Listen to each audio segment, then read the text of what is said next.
What's the key to a perfect jacket to you? For a fire-ass leather jacket, is it quality of the leather? Is it the cut? It's all of the above. I mean, the quality of the leather has to be there. The fit has to be perfect. But really, it's the workmanship and the design that you have on it. It's because I have basic jackets, but also like subtle jacket. But my jackets were more known as pieces of art. I mean, not to sound pretentious, because they were very detailed and all the leather cut out in small pieces and appliques. So basically, I could do a jacket for you with your face on it, and I would actually do the face, and you would not even see it. I mean, every little piece would be cut out, and I could make it three-dimensional. And one of the things I realized early on, in probably like early 90s, that when people start referring to my jackets are as pieces instead of saying I have one of your jacket, I realized that they're using the same term for a jacket for a piece of art. Yeah. So I kind of try to hype that behind it also. And I always suggest when friends of mine in the clothing business or any kind of product, make your product a step above everybody else. You have to. Whether it's not only with the marketing, but just the packaging.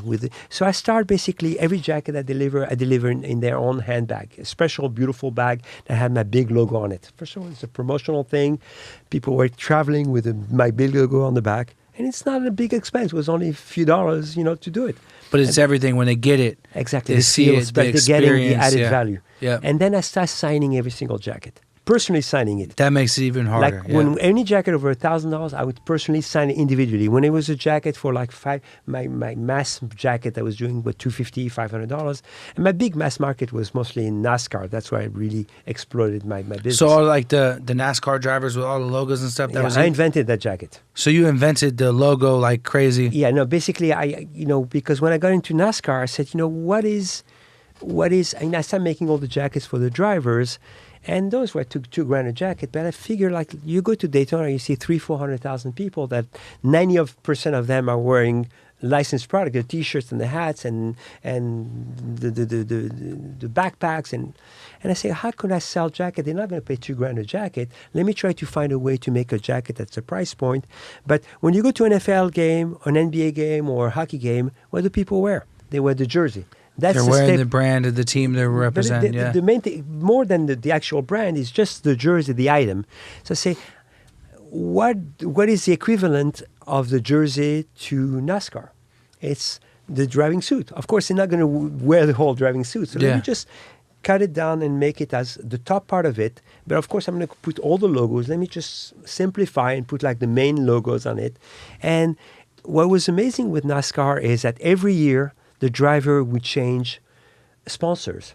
So every year, if you're a real hardcore fan, if you have a LeBron jersey this year, you're going to go to the game next year. You're not going to buy a new one. Yeah, you're going to wear But the NASCAR fan is so loyal to their team, to their driver, that they would buy the next jacket. So there was kind of you're constantly making brand new jackets. Exactly, you're making brand new jackets, and it was crazy. What's the margin? On printables for T-shirts, I'm sure the margin's way, way, way better. But for me, on this hoodie right here, the margin on the cut and sew is obviously it's not the same. Were you able to kill it with the margins? I always kill the margins. That's my boy right there. I love this guy. The only reason why I did that was because the effort of marketing, and because I was even though as much I was doing solid business, but I was mostly much less than what I did when I was doing gas, but my margins were greater because I was such in a niche market that I really had no competition because I had all the licensing deals. Nobody could basically duplicate it. I mean, if you make a T-shirt and you put a great, let's say, I'm not saying you are, but somebody does a T-shirt and put a weed leaf on it, even though they have a great label on it, somebody else can duplicate that and make it at much lesser price. When I was making a jacket that had the appliques and I had the NBA logos on that, nobody could really duplicate that, even if they wanted to, because I had the licenses. So I could get the extra margin. And my extra margin would allow me to do the marketing, whether just put it on, make sure Michael would have the jacket after he won a championship, or Kobe or Shaq, and that kind of promotion. It's so priceless, dude. And that's really where I killed it, because I was in the locker room. As soon as Michael would wear a championship, he would wear the jacket kind of like he had the same feeling like if it was the championship ring, with the difference that he didn't have to wait 4 months to get his championship ring. It was coming right away. And it was not that T-shirt and that hat. It was the actual jacket. Yeah. And he would be on the plane coming back. And the next day, in the middle of the summer, when it was like 100 degrees in Chicago, in Los Angeles, I would get my phone would ring off the hook and I would sell 1,000, 2,000 jackets. And because people didn't buy my jackets, I always say I don't sell a product of my jacket, especially the jackets, more than the lifestyle is different. But I'm not trying to sell. I'm trying to sell an attitude, and then try to sell a memento.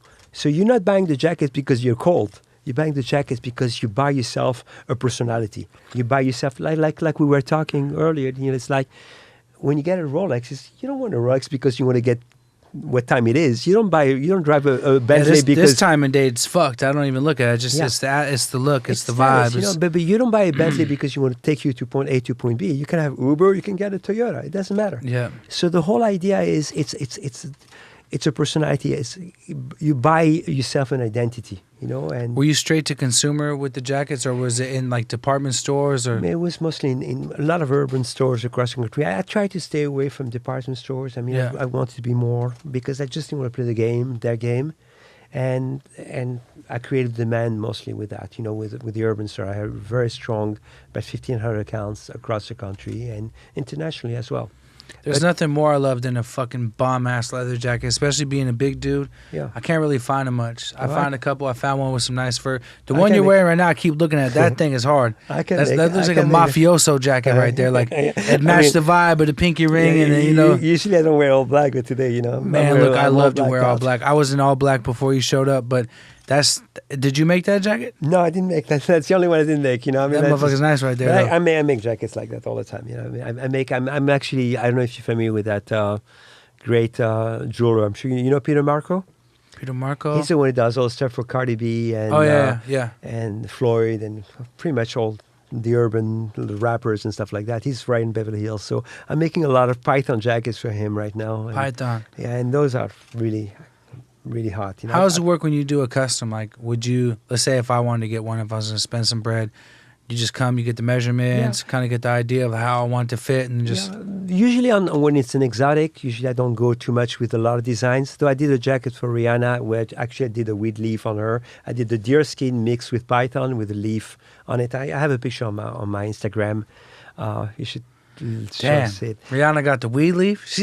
I need to get with Rihanna and smoke something with her. She stays repping that weed. Yeah. Shout out to Rihanna.